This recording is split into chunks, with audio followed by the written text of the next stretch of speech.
I am fasted right now. I'm so hungry. I've not felt this in the entire diet yet. My energy is going down. And as you can see, fasted, starving, having to push through it, having no energy. That is the life of a competition prep bodybuilder. Coach Greg, and in today's video, Jesse James gets ready for a show in 14 days. And so in case you don't know, that means he had to crash diet. And so in today's video, we're gonna see, what can you accomplish in 14 days? How much can you lose? How will you feel? Do you lose muscle? Does he recommend it? What are the pros and cons of a crash diet? And so the first thing I should say is I have a personal bias against crash diet. I'm a believer that you should lose the weight slower than last time. I'm gonna attempt losing the most amount of body fat in the shortest amount of time. I am literally a corpse. All because I'm stepping on stage for my first bodybuilding competition. And so losing the most amount of body fat in the shortest period of time sounds amazing. Why drag it out? Why suffer for months when you can lose weight in a couple weeks? After all, Brandon Carter says, why would you want to be in a continuous deficit? Why bother? Just do crazy amounts of cardio, 40,000 steps, and starve yourself. But first, we had to find a coach. So I gave Sebum a call. And so unfortunately, Chris Bumstead was not available for coaching, so he got the next best thing, Coach Kyle, who's coached a number of high-level athletes. So I asked Coach Kyle if competing in 14 days is too fast, and he said, that'd be a tad fast. I have my ways with natties. We'll do it. all right, let's go. And so of course, Coach Kyle says, well, it would be better to diet for 60 days, but if you want to do it in 2 weeks, we can. So he devises him a plan. Obviously, very low in calories, very boring diet. Jesse was eating 12 to 1,500 calories a day in order to lose the most weight humanly possible. And like dieting while being stressed, don't want to do it. And I'm 98% calling this show off. After today, I'm probably going to regret this, but I'm just I'm in a binge mode. And so when you over diet, it creates a lot of stress on the body, mentally and physically. It takes extreme willpower, of which Jesse has. But at some point, enough is enough, and your body fights back. You decided, I'm gonna have a cheat. I'm gonna have some donuts. I haven't eaten any junk in a long time. An excessively strict diet where you take out all of life's joys, all the food you like to eat. For example, taking donuts away from Will Tennyson. Eventually, your body fights back. And when Jesse bit into that first cupcake, so much dopamine is released that the body, it just can't stop. It overtakes your body, and the result, a binge of which you cannot stop. We've all been there before, and this one ended in Jesse consuming 7,000 calories. Remember, he's preparing for a bodybuilding competition. 3,500 calories, 1 pound of fat. That's 2 extra pounds of fat that he could have done without. Obviously, this is not the right way to deal with your stress. But for some reason, I just could not stop eating. And at some point, it's almost like some other power is controlling you. You don't even feel like you're eating it yourself. Someone's controlling you as if you're a puppet. You're now full stuffed and you still can't stop eating. You wonder, why am I doing this? But yet you go on. And the next day you wake up thinking, why did I do that? And you have one of two choices. One, you say, the heck with dieting, I'm just gonna keep eating. That food tasted so good, I'm done with the diet. Or two, you climb back on the horse and you again eat healthy. And the problem is most people, they don't know what to do when they climb back on that horse. They go back to what they were doing. They go back to starving themselves, eating boring and bland food. Thinking, oh, I can lose the weight, I'll just suffer even more this time. I'll make up for that 7,000 calorie binge by starving myself even more. What is the result? Another binge. And so the cycle continues week after week. Binge every Friday night, eat whatever I want for a night. I gotta change my expectations, all right? I can't crash diet, I can't binge eat, we gotta keep going, and I'm gonna do this challenge. The good news is not all the food that was in that binge is going to be stored as body fat. When you're starving, your muscle glycogen stores are at 0. And so when you eat extra calories, a lot of those extra calories are simply going to be stored as muscle glycogen. If you eat too much, then of course some of the extra calories are going to be stored as body fat. But if it's simply one normal size cheat, perhaps 1, maybe 2,000 calories, the extra food is simply going to be stored as muscle glycogen. And so the next day, you don't need to eat as much. Your glycogen stores are topped off, and so you should have more energy than last time. You can go and do cardio, train with weights, and the following day, rather than starving yourself again, add extra calories. If you're only eating 12 or 1,500 calories, try eating 2,000. 12 to 1,500, it simply wasn't enough. And if you continue to do that, you're simply going to be in a vicious cycle of binging and starvation, aka yo-yo dieting. And so hopefully you've learned from this. Binging, it's a lesson teaching you that you're overdoing it, that you're trying too hard. You're trying too hard to be perfect. And starving yourself and eating the perfect bland diet with nothing you enjoy, that is not a mark of a champion. It's a mark of somebody that doesn't know what they're doing. The diet you should follow is the diet that you will enjoy, that you can stick to for the rest of your life. For example, in my freaking cookbook, imagine if your diet contained low-calorie, delicious recipes that you enjoy, that you want to eat. Notice Jesse, not happy about his diet, not liking the foods that he's eating, not Coach Kyle's fault. That's just what bodybuilders think they need to do. But in the real world, the cookbook. And yeah, of course, bodybuilders can do it. I did it. I ate from this for years. I had recipes developed over the course of multiple decades. This is what's allowed me and my clients to stay in shape year round. And no, it doesn't mean to stay single-digit body fat. You all know by now, I preach a healthy body fat percentage year round. And because of this diet, I started to lose strength right away. Oh, come on. Yeah, I was like, there's no way that's coming out. Damn it. And so when you overly restrict calories, your energy levels, they go in the toilet. Testosterone levels drop as well. And so when you're in the gym, of course you're going to get weaker. You're literally losing muscle. Muscle that took you a long time to build. And so oftentimes people say, yeah, you got to bulk and cut. Just bulk up, eat a surplus of calories, and then diet it off later. Only problem is when you diet, especially if you crash diet, you lose that strength.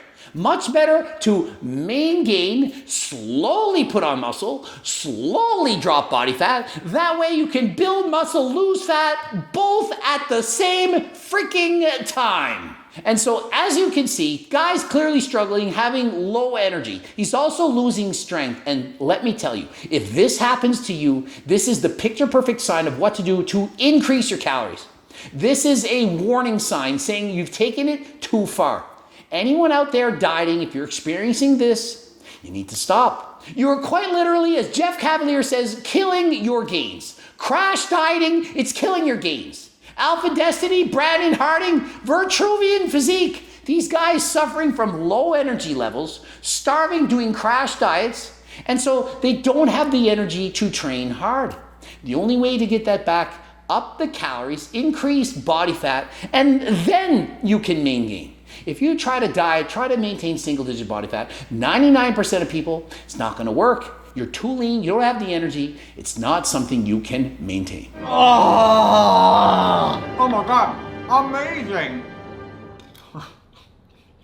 Because I've done so many diets, I find this hilarious because he's his first time doing this. This is amazing, this food. And literally, you have to eat that. It's like the most boring salad in the world. You think it tastes good. Oh, I have no energy. I can't think. You can't form sentences. You're trying to work. It's hard. We are 27 minutes in. Now I am fasted right now. I'm so hungry. I've not felt this in the entire diet yet. My energy is going down. And as you can see, fasted, starving, having to push through it, having no energy.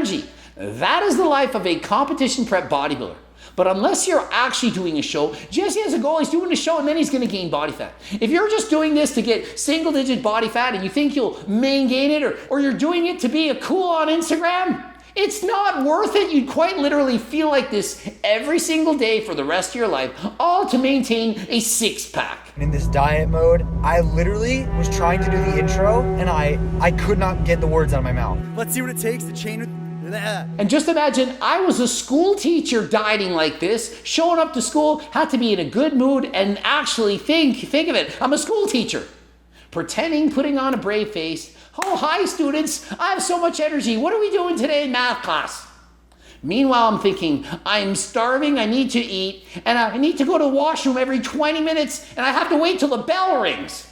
That's another nightmare when you're dieting, drinking a lot of water. It's a race to the bathroom every single day. I don't know if you guys can see this, but my eyes are so bloodshot. Like, I didn't get much sleep last night, but that's not gonna stop me from crushing today and this morning, so. Not much sleep, another side effect of crash dieting. And speaking of bad sleep, you can always add Delta Sleep to your regimen. If in fact you're not getting a good night of sleep, try Delta Sleep. It can make a significant difference on your sleep quality and how long you actually stay asleep. I was just dreading cardio so much, and then we get a beautiful text from Sir Kyle saying, okay, so this is what I want. Cardio-wise, I only want 40 minutes today. Let's go!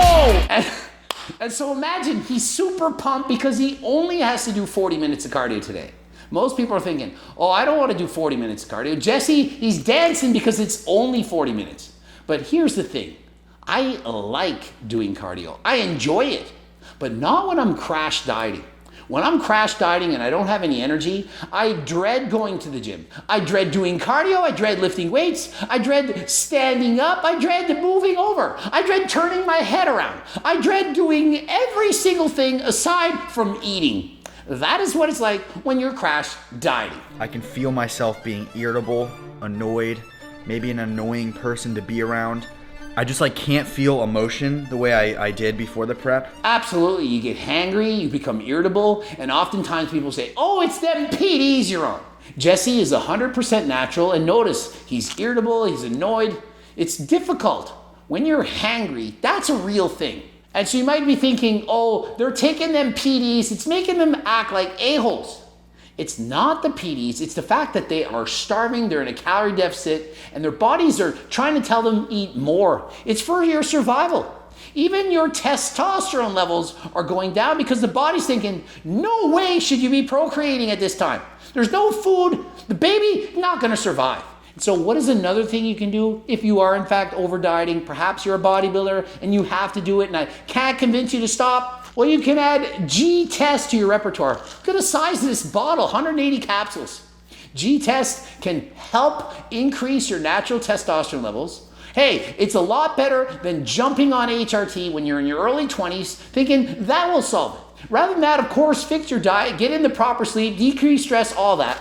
But you can always consider adding this to that repertoire. If you have low levels of testosterone, give this a try. See if it can help you. I'm very locked in. I'm very motivated right now. I'm doing everything right. I'm doing all my cardio. I'm not missing up. I'm not messing up. But it definitely messes with your head. Damn, I'm a boring person when I'm on prep. And he's saying, damn, I'm a boring person on prep. Jesse, he's never boring. Guy has a lot of energy. But Jesse has more energy than 99% of the population. But on a diet, notice how it's affecting him. And for the most part, I remember all the contest diets I've done in the past, and I lived a relatively normal life. I still went to the movies, I could still go out and do some dancing and so on. But many other people, they live at home, they're like a hermit. All they can do is eat, sleep, train, repeat. Eat, sleep, train, repeat. Pretty boring. And they like it, they take pride in that. For me, I've always said bodybuilding should be like a lifestyle. I decided to weigh myself and we hit a brand new low weigh-in at 172 pounds. I did some more cardio, ate some more boring food, and even got my blood work done and my body fat tested. And with his blood work done, he in fact discovered he has very low testosterone levels. Doctor could quite literally have said, hey, you should go on HRT. But rather than that, Jesse knows he just needs to increase his body fat and eat more. I need you to shave the forbidden jungle.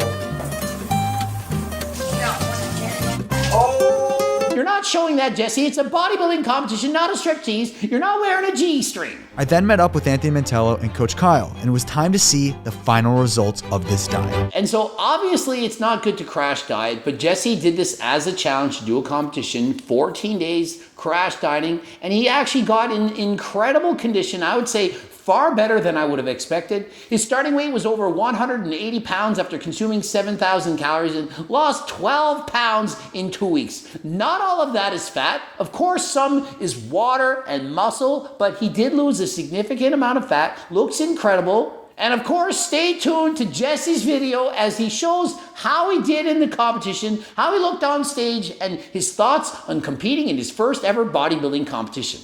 Hopefully you learned something, ending it here. And of course, use code GREG to get 10% off. Greg, that's G-R-E-G, in case you didn't know. Harder Than Last Time supplements, the cookbooks, training books, coaching plans by me and my team, the Circle Diet book. Check out the bloops, subscribe, click the bell button, comment for the algorithm, and until next time, I am out.